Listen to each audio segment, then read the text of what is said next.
Soy Daniel Silva y ahora comienza La Ciencia del Futuro. En 5, 4, 3, 2, 1.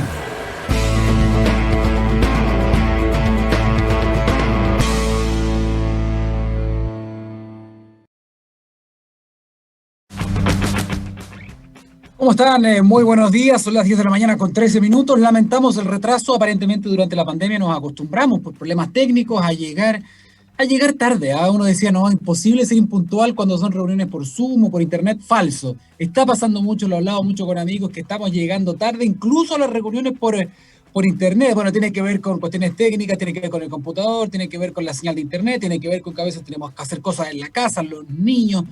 Bueno, un montón de razones puede haber y efectivamente lo que parecía imposible se está cumpliendo. Estamos llegando atrasados incluso a cuestiones que tienen que ver con telepresencia. En este caso fue un problema con Internet acá en el canal, así que probablemente vamos a tener que cambiar el computador muy pronto, ¿eh? Y hablando de eso, hablando de cambiar computadores, hay un dato que les quería contar muy rápidamente antes de presentar a nuestro invitado, que tiene que ver con el que quizás sea uno de los primeros impactos del cambio climático en la tecnología dura directamente. ¿Y por qué? Porque no sé si ustedes lo sabían, pero Taiwán es uno de los principales fabricantes de semiconductores del mundo. Probablemente más del 50 al 60% de los semiconductores, que son una parte esencial de los chips, de los procesadores, se fabrica en Taiwán. Y lo que pasa en Taiwán hoy día, y hace ya varios meses, es que están arrastrando una sequía tremenda, muy fuerte. Nosotros sabemos de eso en Chile, ¿no? El problema es que si no hay agua, evidentemente no hay actividad comercial. Tienen agua, o por la sequía podrían durar un par de semanas más. El problema es que si siguen en esta situación, probablemente las fábricas van a tener que parar. Ya están produciendo menos semiconductores y eso se ha notado. Hay escasez de chips. Y esto ha afectado a empresas como Volkswagen, a empresas como Honda, a un montón de empresas de vehículos. Y tenemos que sumar también otra cosa. Otro de los grandes fabricantes de chips, por ejemplo, es Samsung, que tiene una fábrica grande en Texas. ¿Se acuerda que Estados Unidos hace poco fue azotado por una ola de frío impresionante, que estaba todo cubierto de blanco, tuvieron un montón de cortes de luz? Y una de las empresas que se vio más afectada fue esta fábrica de chips de Samsung. Por lo tanto, aquí hay una escasez que está comenzando a notarse de chips, de semiconductores. Empresas como Sony, que fabrica la famosa PlayStation 5, una de las consolas más populares del momento, ya ha tenido que reducir la fabricación. ¿Por qué? Por falta de chips. Por lo tanto, es un dato de la causa muy interesante para poder entender los fenómenos y también las consecuencias, incluso en la industria tecnológica, de fenómenos como la sequía made in Taiwan, como dicen los productos. Dicho eso, vamos a comenzar, vamos a entrar inmediatamente en materia. Ya estamos conectados con nuestro primer invitado y la verdad estoy muy contento de presentarlo porque hay un tema que se ha hablado muchísimo en Chile, por lo menos desde el año pasado, ¿no? Y antepasado también, pero a raíz de todas las cuestiones sanitarias, sociales, como que queda un poquito de lado.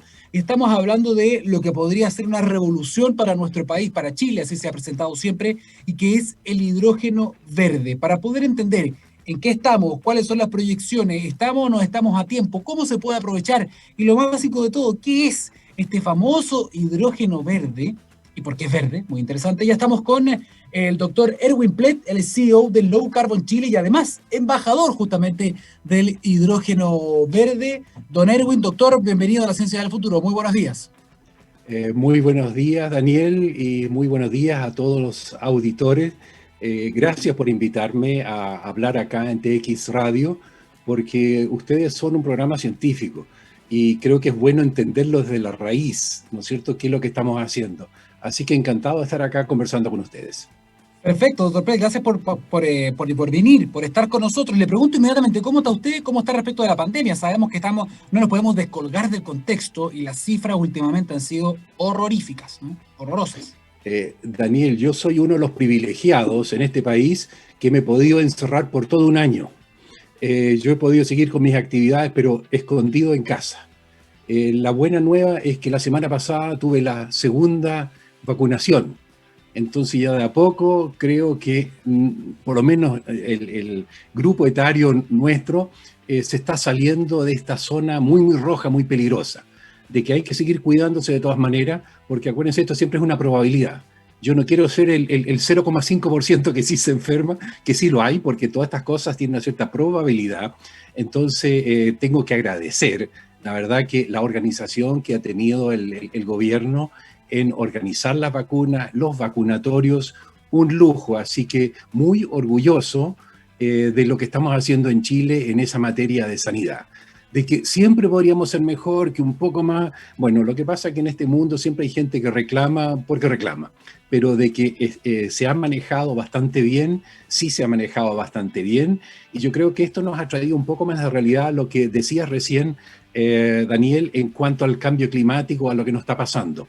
Nosotros, da lo mismo, ahora está todo esto, los muertos terribles de la COVID están en los diarios y están en los medios, pero hasta ahora no nos han importado los muertos que tenemos por contaminación. ¿No es cierto? Tenemos entre 3.500 y 5.000 muertos al año y no salían en los diarios, así que qué mala suerte para ellos. Ahora sí, cada uno como corresponde, un duelo sale en los diarios, pero hasta ahora lo de la contaminación, la verdad que no nos importaba, porque nos sentábamos encima. ¿Por qué? Porque tenemos una enfermedad que se llama normosis, que es que las cosas que no son normales las creemos normales. Como siempre se han muerto la gente, se siguen muriendo. Entonces nos parece normal que fuera. No es normal. Nosotros podemos hacer algo en contra de eso, y que por ahí viene el tema que queremos tocar hoy día. Qué interesante reflexión ha hecho, doctora. De repente es bueno aprovechar esta oportunidad también y esta crisis sanitaria para erradicar esa indolencia y comenzar a hacernos cargo de los problemas que venimos arrastrando, que a veces miramos para el lado y decimos, no, no es problema mío, pero sí es problema nuestro, porque todos tenemos una huella, todos estamos generando. Insisto, y aquí caigo en otro tema, muchas veces también decimos, bueno, la contaminación atmosférica no es culpa mía, es como igual que la sequía. No, estos son solamente algunos actores que son los que se llevan toda el agua, yo no tengo nada que ver. Aquí todos aportamos, somos parte de un ecosistema. Dicho eso, doctor Plet, debo decir que usted y todo su entorno me está diciendo algo, es decir, atrás suyo hay algo colgado, parece que es un jockey, si no me equivoco, que dice H2, ¿no? Al otro lado también tenemos algo que dice un letrero, un pendón que dice sustentabilidad, eficiencia energética, bienestar, productividad.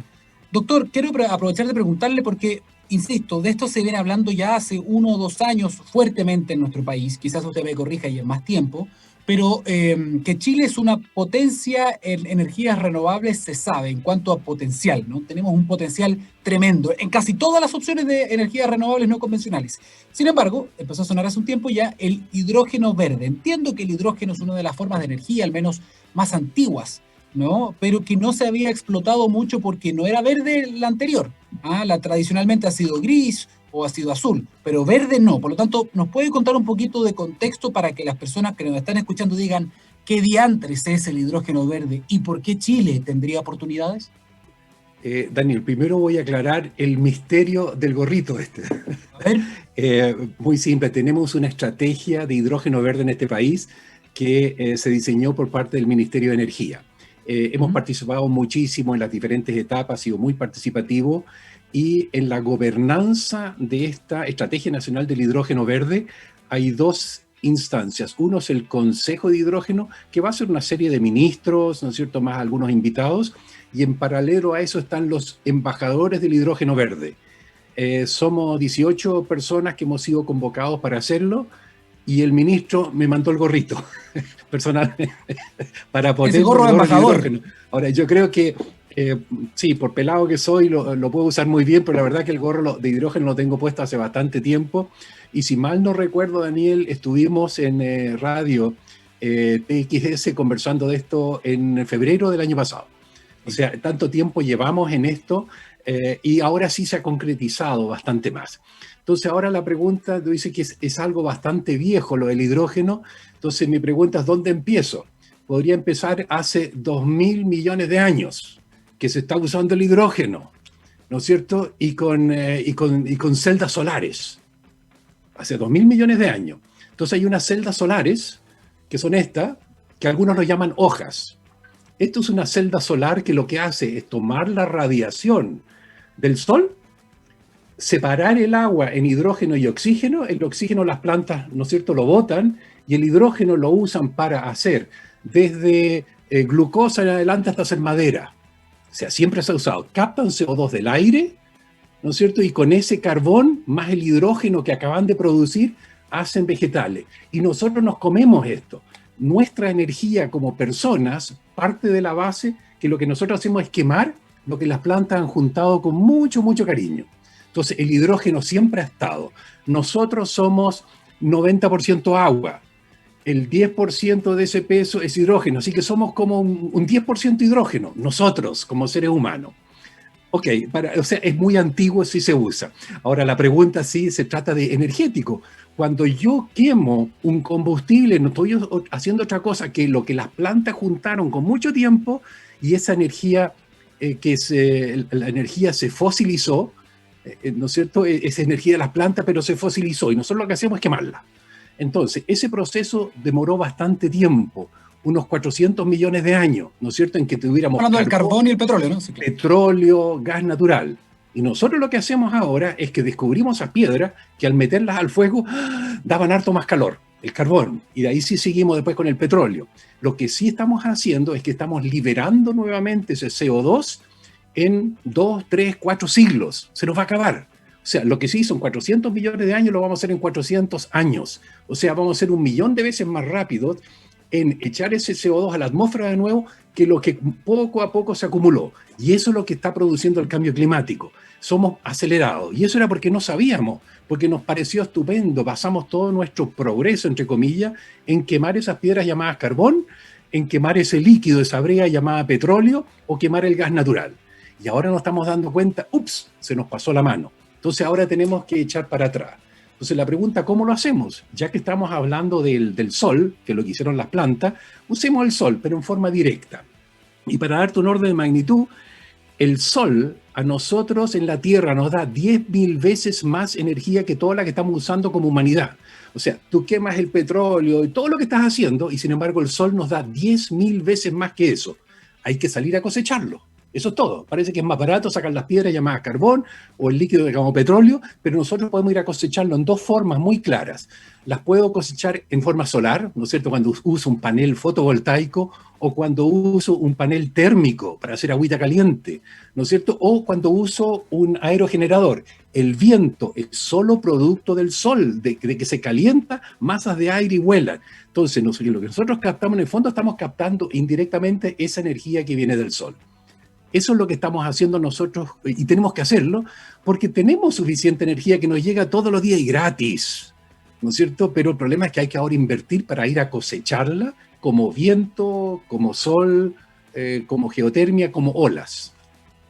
La geotermia sí no viene, o sí tiene relación también con el sol, porque la explicación que me ha dado es espectacular. O sea, me gusta cómo usted logra unir un rompecabezas que a veces nos parece que tiene piezas independientes, pero está todo unido hasta el momento. Lo que usted me ha dicho le ha dado mucho sentido a todo, con poquitas piezas. La energía, por ejemplo, la geotermia y la mareomotriz, por ejemplo, también tienen que ver con lo mismo o se escapan un poco de esa lógica. No, entonces volvamos a la base. Tenemos 4 orígenes de la energía, Daniel. La primera es la energía original, cuando se formó este planeta, ¿no es cierto? Hubieron gases calientes, elementos, piedras, meteoritos que se juntaron, ¿no es cierto? Por ahí tuvimos unos cuantos choques. Toda esa energía queda como geotermia en el centro de la Tierra. ¿Ya? Muy caliente, la lava, sabemos. Esa es la original con la que partimos, ¿no es cierto? Y de a poco se va enfriando, pero tenemos muchísima energía metida dentro de la Tierra. Después, dentro de la Tierra, de todos estos elementos que llegaron, hay elementos que se llaman radioactivos. Llámese plutonio, uranio, todo eso. Eso, con el tiempo, ¿no es cierto?, se van degradando, se van fisionando, y esa energía nuclear queda en la Tierra como geotermia. Lo que sí nosotros como vivos hicimos fuimos a sacar donde encontrábamos uranio, donde sacamos plutonio, lo pusimos en un reactor, y ese calor que se genera ahí lo estamos usando para generar electricidad. ¿Ya? Esa es la energía nuclear, pero no es otra cosa que la energía que está en la Tierra naturalmente. No me he inventado nada nuevo. Después, un punto importante es que usamos las mareas. Eso es la energía gravitacional de la Luna con la Tierra. La Luna nos tira, nos saca un cototo, levanta el mar, y eso por eso se levanta la marea. Después se da la vuelta y baja de nuevo. Entonces, la energía maremotriz tiene que ver con la Luna, y la Luna se va distanciando despacito de la Tierra, pero no nos va a tocar, no lo vamos a lograr a ver. Okay, entonces tenemos el origen original, la geotermia, tenemos la energía potencial de la Luna, que es la que nos da la maremotriz, y después ya tenemos el Sol. Y el Sol entonces en diferentes formas, podemos tener la biomasa, perfectamente bonito, podemos tener la energía undimotriz, que es la de las olas, pero esa viene del viento. Si no hay viento, no hay energía undimotriz. Entonces, las diferentes fuentes, esas son las 4 fuentes que tenemos, no hay más. Entonces, nosotros nos hemos preocupado, nosotros comemos normalmente la biomasa, ¿ya? Esa es la que nosotros comemos, los animales se comen la biomasa, nosotros nos comemos los animales, pero viene de lo que las plantas logran juntar. Y después nos hemos estado alimentando de la biomasa fosilizada, que es la que nos está dejando la embarrada, ¿ya? Entonces, ahora, vuelta atrás, ¿cómo le hacemos? ¿No es cierto? ¿Cómo hacemos para disminuir los combustibles fósiles? Yo creo que ese es el punto más importante, creo que ahora vamos en materia. Nosotros la electricidad que se usa en Chile es solo el 22% de la energía. El 78% son combustibles. Entonces estamos en la parte fácil. Estamos descarbonizando la matriz eléctrica, pero no hemos descarbonizado la canasta energética. Y la canasta energética es carísima. Son 10.400 millones de dólares al año que estamos comprando combustible, importándolos para quemarlos acá. Entonces, a ver, eso está muy interesante, que hay 2 cosas entonces distintas. Usted me acaba de mencionar unos porcentajes y me dice que hay cosas distintas. Una cosa es la canasta energética y la otra es la matriz energética. Eléctrica, para que quede claro. La matriz eléctrica, que se confunden, pero la matriz eléctrica que parece tan importante es solo el 22% de la energía que consumimos en Chile. El 78% son combustibles. Perfecto. Y ese es el desafío que tenemos, que todavía tenemos que cambiar, ¿no? ¿Esa es la proporción que tenemos que cambiar? Claro, mira, el descarbonizar la matriz eléctrica es bastante fácil. Tienes que sacar un par de centrales a carbón. Estamos listos. Es simple, porque el 40% de la electricidad viene del carbón, ¿ya? Entonces yo, claro, puedo cerrar las centrales que sí nos salvaron de los apagones. Las centrales a carbón nos salvaron muchísimo porque no nos atrevimos nunca más a hacer centrales hídricas. Y Chile tiene un potencial hídrico grande, pero por cobardía, porque había mucha gente en contra, dijimos, mejor vamos a poner un par de carboneras en la costa. Ahora estamos todos en contra de las carboneras que nos salvaron de los apagones. Entonces las vamos a apagar, no es problema. Ahora, el problema hasta ahora, eso lo arreglamos, si la matriz eléctrica es bonita, pero es poquitito. El problema está cómo arreglamos el otro 78%. Y ahí es donde las energías renovables en forma, por ejemplo, de electricidad renovable, no sirven porque las vamos a envasar en algo que se llama hidrógeno. La electricidad renovable que tenemos, la electricidad, es difícil porque no hay dónde guardar la electricidad. El cable, por muy largo que sea, no podemos acumular electricidad dentro de los cables. Entonces empezamos con otras formas de acumular electricidad. Porque, por ejemplo, sabemos claramente que de noche no hay sol. Entonces, toda la fotovoltaica es muy bonito a mediodía, pero de noche, cuando queremos prender nuestra iluminación, no hay fotovoltaica. Entonces, tenemos el problema que estas renovables, la mayoría son variables. Tenemos una demanda variable y una generación variable. Eso ya es un problema muy difícil. Entonces, hay que almacenar. Y el hidrógeno no es una cosa nueva, es una forma de almacenar la electricidad en forma química. Así como las baterías las almacenamos en forma electroquímica o en un tranque lo almacenamos en forma potencial, ¿no es cierto? Hacemos un tranque, después dejamos caer el agüita. Hay diferentes formas como yo transformo la energía de un lado para otro. El hidrógeno es algo que nos va a permitir a nosotros descarbonizar ese otro 78%, porque medimos la electricidad en forma de moléculas, ¿ya? Para la movilidad, por ejemplo. Perfecto. Yo recuerdo que hace un par de años atrás se estaba hablando mucho de la termosolar, porque justamente lograban almacenar esta energía, ¿no? Del día, del sol, la lograban almacenar en baterías, ¿no? Por eso se llama termosolares. Eso entiendo que la vez que fue a reportearlo. En este caso estamos hablando de otra cosa distinta. El hidrógeno entonces sería una forma de poder concentrar, de poder almacenar, pero ¿en forma de qué? ¿En forma de una pila? ¿En forma de una batería de hidrógeno? ¿Cómo funcionaría eso en la práctica para poder entenderlo? Sí, es que Daniel, de nuevo, quiero aclarar los términos. Tú estabas hablando de la CSP, concentración solar de potencia, que es para hacer electricidad. De nuevo, estás hablando solo al 22%. Perfecto. Para hacer electricidad. Lo que pasa es que son grandes, salen en el diario, se pueden cortar cinta, es bonito. ¿no de hecho, fui al corte de cinta. Claro, no, es maravilloso lo que estamos haciendo. Entonces, la gracia está que una concentración solar de potencia es la radiación solar que yo recibo de día, la guardo en forma de calor, ¿no? De sales calientes. Entonces, lo que tengo después de ese es una termoeléctrica común y corriente. La única diferencia es que no tiene una chimenea. Entonces, en vez de estar quemando carbón, quemando gas, ¿no es cierto? Tengo esos focos que durante el día acumulo esa radiación solar en forma de sales calientes, pero de ahí para adelante es una central eléctrica térmica común y corriente y silvestre, no otra cosa. La gracia está que no tiene chimenea, ¿ya? Para la electricidad. Ahora bien, nosotros tenemos muchos otros usos de la energía. Uno es la calefacción. ¿Ah? Y no tiene para mí ningún sentido calefacción con electricidad, porque yo puedo directamente tomar el sol, ¿no es cierto?, con un panel solar y hacer agua caliente. Nosotros la cantidad de energía que necesitamos para agua caliente sanitaria es grande. Tengo que lavar, tengo que tener higiene. Entonces no tengo por qué usar electricidad, yo puedo usar directamente el calor y juntar agua caliente. Hay muchas aplicaciones que yo las puedo hacer directamente con el calor solar. Tengo que acumularlo. Ese es el pequeño problema. Pero hoy día, ¿cómo se guarda la electricidad? En un 91% en el mundo se guarda en forma de centrales hídricas. O sea, de día yo bombeo el agua arriba y de noche lo dejo caer. Y con una turbinita el 91% de la electricidad se guarda en forma de centrales hídricas. El 3% se guarda en batería. Un porcentaje similar se guarda en forma de sales calientes, pero eso es todo. O sea, hasta ahora la forma de almacenar electricidad es con tranques, es guardarlo en forma de energía potencial. Para cuando la necesito, la vuelvo a utilizar. Entonces, el hidrógeno, de nuevo, nos va a permitir, si quieres electrificar las cosas que no son electrificables. Un vehículo de largo alcance, ¿no es cierto? En vez de quemar diésel, yo podría quemar hidrógeno. Es perfectamente posible. ¿Ya? O hacer electromovilidad y electromovilidad con dos cosas. Electromovilidad con baterías, para guardar la electricidad en forma de baterías electroquímicas, pero son pesadísimas. O lo otro, guardar la electricidad en forma de hidrógeno, que con celdas de combustible produzco la electricidad de nuevo y andan los vehículos. Entonces, nada más que qué es lo que tengo en el estanque. ¿Tengo baterías o tengo hidrógeno? Todo eso es electromovilidad.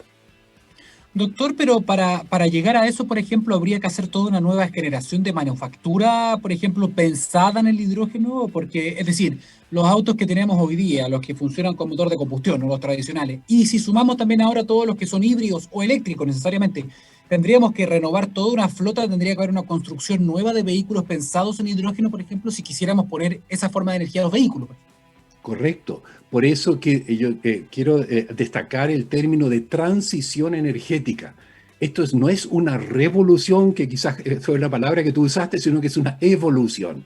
Estos son décadas. O sea, tranquilo, no tenemos la plata para cambiar todos los vehículos de combustión interna a vehículos eléctricos. Entonces, lo que sí podemos hacer en el intertanto es tener combustibles limpios. Entonces, por ejemplo, el proyecto que se está haciendo en Magallanes es para hacer gasolina verde, que es carbono neutral. Entonces yo puedo usar el mismo auto, el mismo camión, ¿no es cierto? Pero tengo un combustible que es limpio, que es carbono neutral.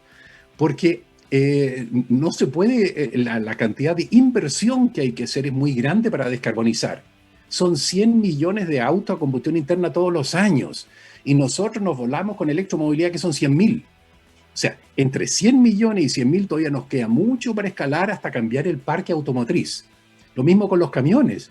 Los camiones tienen un promedio de edad yo recuerdo el dato en México, de 19 años. O sea, el promedio de los camiones tiene 19 años. Entonces, hasta que el último viejo cambie su camión a combustión interna por uno eléctrico, son décadas, para dejarlo claro. Entonces, no hay un pánico que esto sea mañana, sino que va a ser gradual. La única gracia que tenemos nosotros con el hidrógeno es que vamos a poder exportar nuestra electricidad renovable a ultramar. Si lo hago con cables, ¿no es cierto? No tengo las conexiones, pero lo sumo podría llegar a Sudamérica, pero no tengo cómo entregarle electricidad renovable a Japón, a China, a Corea o a Europa. Eso lo puedo hacer si es que lo meto en un envase llamado hidrógeno o amoníaco, etcétera, todos los derivados, lo pongo en un barco y se lo llevo. ¿Ya? Como hoy día los combustibles se llevan en barcos. Es muy interesante, doctor, hablar de los tiempos, hablar del proyecto. Hay una hoja de ruta en Chile. Me interesa lo que usted mencionó de Magallanes porque es un proyecto muy bonito que se está desarrollando. Quiero entenderlo bien también para toda la gente que nos está escuchando, pero tenemos que ir a una pausa musical muy rápido. Seguimos con el doctor Plet, que está con nosotros acá en La Ciencia del Futuro y me encanta porque nos explica todo en fácil. Vamos y volvemos con La Ciencia del Futuro. Espérenos.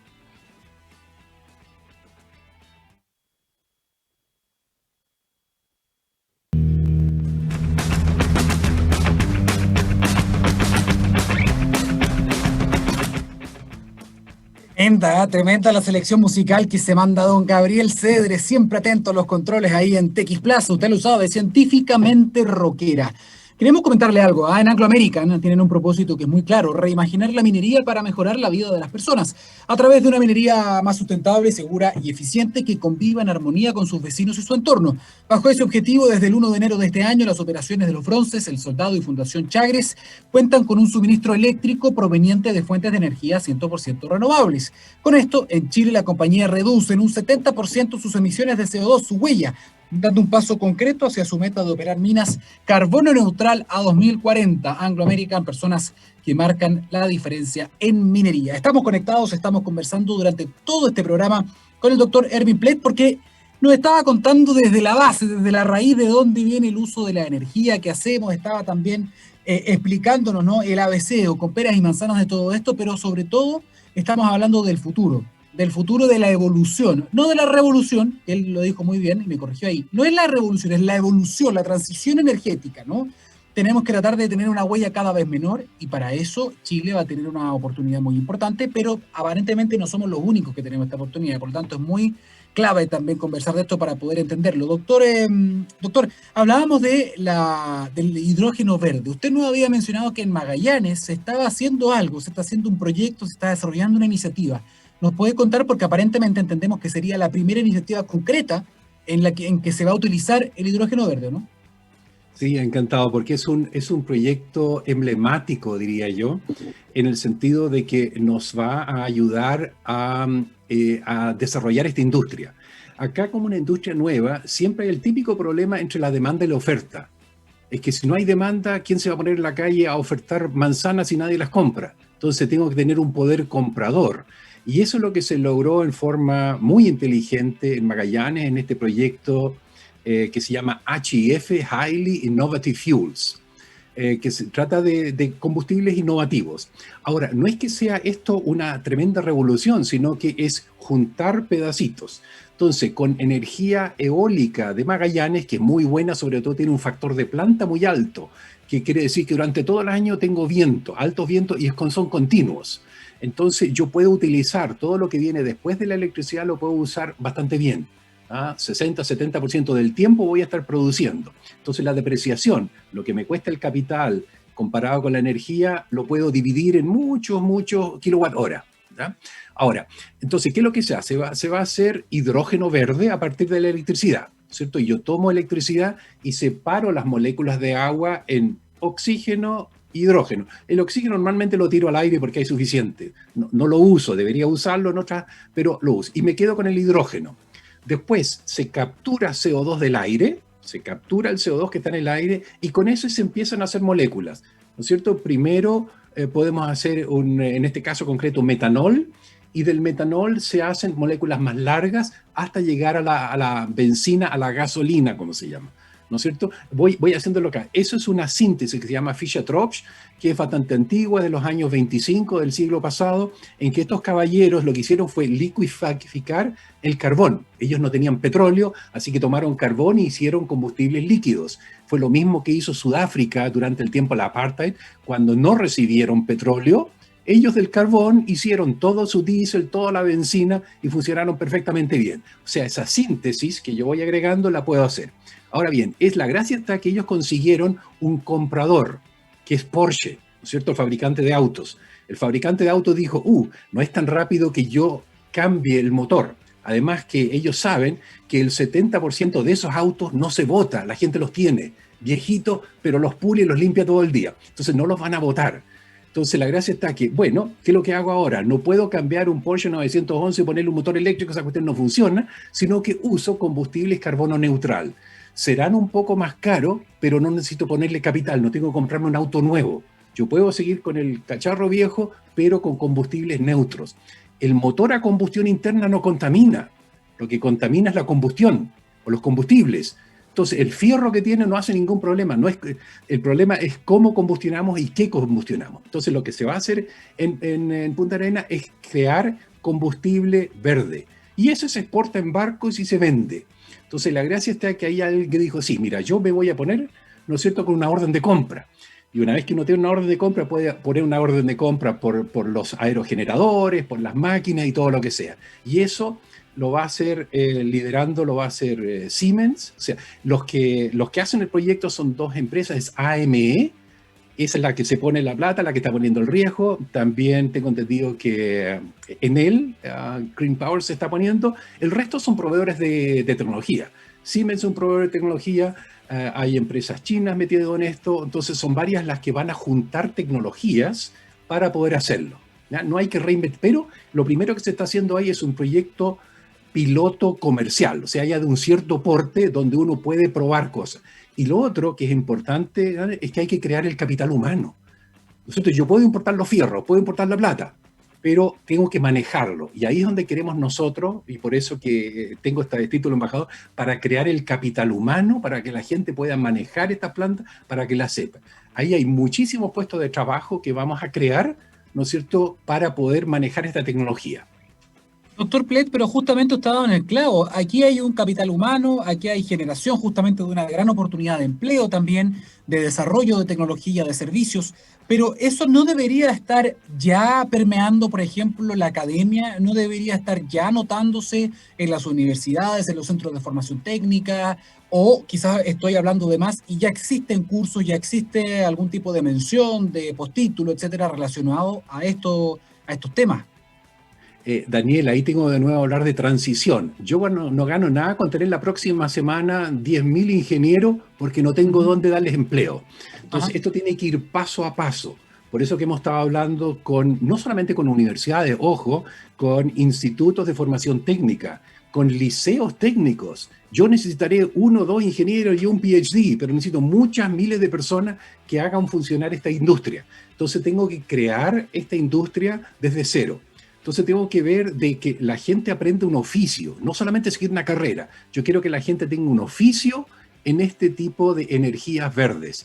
Y ahí hay muchísimos puestos de trabajo que hacer y va a ser gradual porque no puedo levantar expectativas que después no puedo cumplir. Así que a medida que empezamos con este tipo de proyectos pilotos son importantísimos para entrenar a la gente hands-on. Yo no puedo entrenar estas cosas con PowerPoint. Yo tengo que poder meter las manos en los fierros y decir, aquí hay que hacer esto con hidrógeno. Hidrógeno se trabaja en Chile hace 40, 50 años y nunca ha habido un incidente, nunca salió en el diario. Entonces, sí, si uno trata estas cosas con cariño, se pueden perfectamente bien, pero no es a tonta y a loca. Entonces tengo que meter conocimientos de seguridad, toda esta filosofía que está detrás y la gente tiene que aprender tocando las máquinas.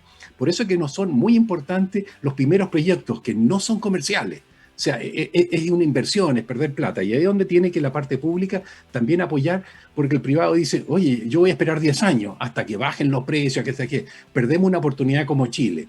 Son los primeros que están los que van a ocupar el mercado. Entonces los early movers son muy importantes porque está bien, es una inversión, todavía no gano plata, pero ya tengo mi nombre, Chile exportador de energía renovable. Es muy importante eso. Sí, es importante. Usted decía los early movers. Yo he estado, por suerte, por un privilegio que tengo de mi trabajo, ¿no?, que me dedico a ciencia y tecnología, puedo viajar mucho a ferias internacionales. Y ya hace los últimos 3 4 años, por lo menos, cuando me toca ir, no sé, a Barcelona o a Estados Unidos o Asia, en ferias de tecnología, veo a las grandes empresas que ya están mostrando algunos pilotos de pequeñas ciudades verdes, pequeñas ciudades que funcionan en base a hidrógeno. Hay unos pilotos chiquititos, ¿no? Algunas casas, algunas ideas, maquetas, etcétera. Pero no he visto a Chile en eso. He visto a Japón en eso, he visto a China con eso, he visto a Corea del Sur, en Seúl también lo están desarrollando, en algunos países de Europa que ya cuentan con algunas flotas, por ejemplo, de buses a hidrógeno. Por lo tanto, hace poco teníamos un invitado que nos decía, ¿en qué estamos nosotros? Es decir, por qué seguimos diciendo que somos la gran vedette o vamos a tener la gran oportunidad cuando hay otros que ya se nos están adelantando? A ver, es que separemos los problemas, Daniel. Nosotros tenemos una tremenda minería. Nosotros en Chile nunca hemos desarrollado un camión minero. Nosotros nunca hemos desarrollado una pala mecánica. Las compramos, pero sí vendemos. Ni siquiera hacemos cables de cobre, lo que es una vergüenza. O sea, nosotros estamos exportando obviamente esa materia prima. Y nunca hemos hecho un camión, no hemos hecho un auto, no hemos fabricado nada de eso. Y sin embargo, no es problema, lo importamos.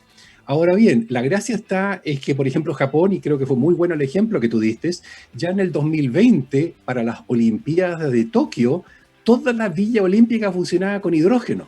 Los buses, la calefacción, la refrigeración, toda esa energía era 100% hidrógeno. Obviamente no hidrógeno verde, pero a las máquinas le da lo mismo el color que tenga el hidrógeno. Ellos se están preparando para exportar tecnología. Y no es fácil, porque, por ejemplo, en la Estrategia Nacional de Alemania, nada más que para nombrar un país, ellos van a poner 9.000 millones de euros en esa estrategia, de los cuales 7.000 millones de euros son para desarrollar tecnología. Yo no sé cuánta plata tenemos en Chile para hacer eso, para hacerle la competencia. Pero lo que sí podemos hacer nosotros es venderles a ellos, ¿no es cierto?, la energía que van a necesitar. Ellos son todos deficitarios en energía y nosotros la tenemos en Chile. Entonces yo me quedaría conforme con exportar esa energía y armar una tremenda industria química en Chile verde. Porque yo con el hidrógeno verde puedo hacer amoníaco verde. Con el amoníaco verde puedo hacer nitrato de amonio verde, puedo hacer todos los fertilizantes verdes y nos podemos convertir de nuevo en un exportador mundial de fertilizantes verdes. Así como éramos monopolio durante 50 años el salitre, entre 1880 y 1930, Chile fue casi monopólico al nivel mundial en vender salitre y ganamos cualquier cantidad de plata. Después por no innovar nos fuimos abajo, pero hoy día sí podemos crear una industria química que son derivados del hidrógeno y exportar esa energía verde en forma, por ejemplo, de fertilizante. O ya el proyecto que dijimos, vender combustibles verdes. ¿Por qué no? Es un tremendo proyecto. Entonces no quiero mirar siempre, es que yo tengo que desarrollar autos en Chile. No, nuestro mercado es muy chico para desarrollar autos de hidrógeno, pero sí el combustible que necesitan. Y la ventaja comparativa, ¿por qué la tenemos nosotros versus cualquier otro país en las generaciones? ¿Por el potencial de energía renovable que tenemos, el potencial de radiación, etcétera? ¿Por eso? Sí, son dos cosas. Primero, todos los países desérticos están en la misma situación que nosotros. Australia está muy empujando esto. Saudi Arabia, ¿no es cierto?, como exportador de petróleo, dice, algún momento se me acaba el petróleo, ¿qué hago? Tengo desierto. Marruecos, hay, por ejemplo, los chinos en el desierto de Gobi. Todo eso tiene suficiente radiación solar. La gracia que tenemos en Chile es el factor de planta. Por eso que la Agencia Internacional de Energía dice que Chile es el lugar donde se va a hacer más barata. Más barata. Porque nosotros no tenemos nubes. Si ves el norte, tienes 300 días al año donde no hay nubes de día y no hay nubes de noche. Por lo tanto, el 70% de la observación astronómica está en el norte de Chile. Porque siempre tenemos cielos abiertos. Entonces, diferente tener una placa fotovoltaica. Si viene una nube, me baja el 30% de lo que tengo. Porque lo mismo pasa con el potencial que tenemos eólico en Magallanes. Ese potencial también lo hay en el Mar del Norte, ese viento afuera, pero eso es offshore. Tienes que poner estos aerogeneradores en medio del agua. Es harto más barato ponerlo en tierra firme. Nosotros en tierra firme tenemos el factor de planta que tiene el Mar del Norte en el agua. Entonces, de ahí es donde viene nuestra gracia, que podemos hacerlo más barato. Y nosotros convertirnos en algo grande, porque el potencial que tenemos en Chile va, ojalá, a opacar a toda la minería. Tan grandes son las cifras que podemos generar.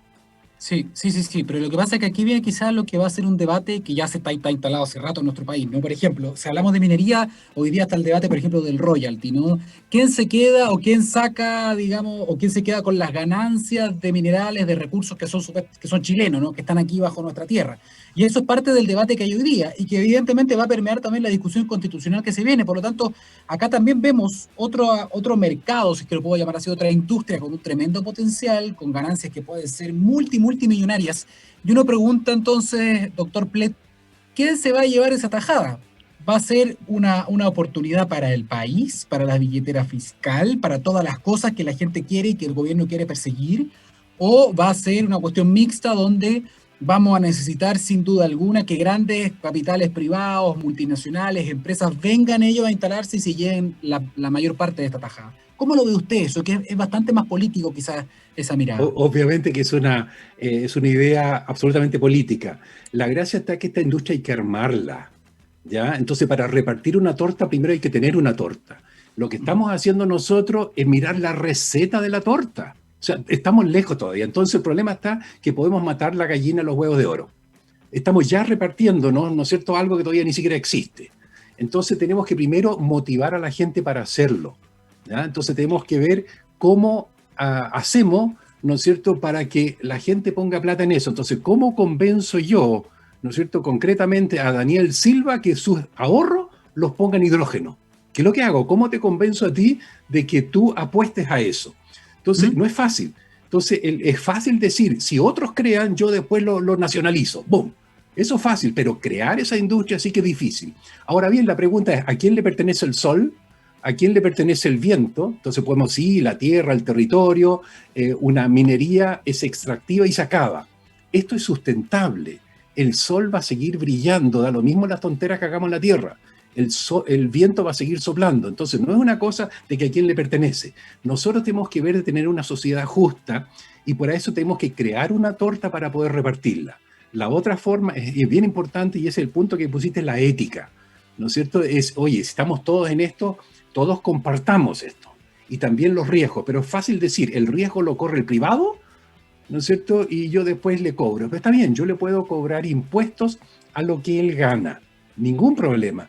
Pero ojo con empezar con esta discusión antes de crearla, de asustar a la gente. No hay nada más volátil que el capital. Oye, si en Chile me están haciendo problemas, voy a otro lado. Hay suficientes desiertos en otro. Será un poco más caro, pero no se quedan con mi plata.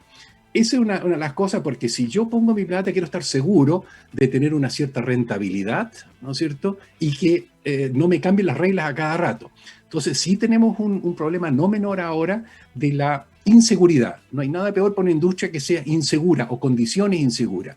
Pueden ser, me da lo mismo si tú me dices que hay un impuesto de tanto o más alto, con eso yo puedo calcular, pero sé que no se van a quedar con mi plata. Porque yo le respondo, por ejemplo, a los fondos de pensión, es el típico Teacher Pension Fund, yo tengo que después de 20 años entregarle la plata esa o la de las AFP. No puedo decir yo pongo las plata de todos los chilenos y después desaparece y digo, mira qué mala suerte, lo invertí en Chile. ¿Ah? Y cambiaron las reglas del juego. Entonces, tener reglas del juego claras es importantísimo para incentivar a personas nacionales o extranjeras, y no hago distinción, de apostar a esta industria sustentable en Chile. Perfecto, doctor Plet, la famosa certeza jurídica, lo que usted acaba de mencionar, que es muy, muy interesante para cualquier tipo de inversión, no solamente la energética. Quería agradecerle por su presencia, pero junto conmigo, por favor, hagamos la última mención que tiene que ver con Aguas Andinas también, que está apoyando este programa y esta radio. Porque hace 10 años los santiaguinos comenzamos a vivir, a veces no nos damos cuenta, en un entorno libre de la contaminación de aguas servidas. Hoy celebramos 10 años de un Mapocho limpio y ciudadano. ¿Cómo nos cambiaste la vida, Aguas Andinas? Con esta mención, entonces, doctor Plet, queremos agradecerle su presencia. Doctor Erwin Plet de Low Carbon Chile, gracias, y embajador además de Hidrógeno Verde también. Así que muchísimas gracias por enseñarnos tanto. Este programa me encantó porque aprendí muchas cosas nuevas, entendí las cosas de otra manera, mucho más simple. Doctor, las puertas de la radio están abiertas, nos vemos más adelante porque sin duda alguna este va a ser un tema que va a copar la agenda de acá los próximos años. Muchísimas gracias por su presencia. Encantado y un saludo y muchas gracias por tenernos en este programa, Daniel. Doctor Plet, muchas gracias. Con esto llegamos al final. Don Gabriel Cedre, nos despedimos y le damos paso a nuestro compañero Eduardo Fuentes, porque va a hablar de la minería del futuro. Después viene también la Vale Ortega con electromovilidad y una mañana cargada de contenido. Nos encontramos nosotros nuevamente el jueves a las 10 de la mañana. Que esté muy bien. Chao, chao. Uno de los grandes hitos para los emprendedores es la operación renta, proceso que pone término al año comercial de las empresas, cumpliendo su obligación tributaria. Los errores más comunes son atrasarse con los plazos o equivocarse al digitar información, por lo que un software que te ayude a automatizar el proceso te cambia la vida.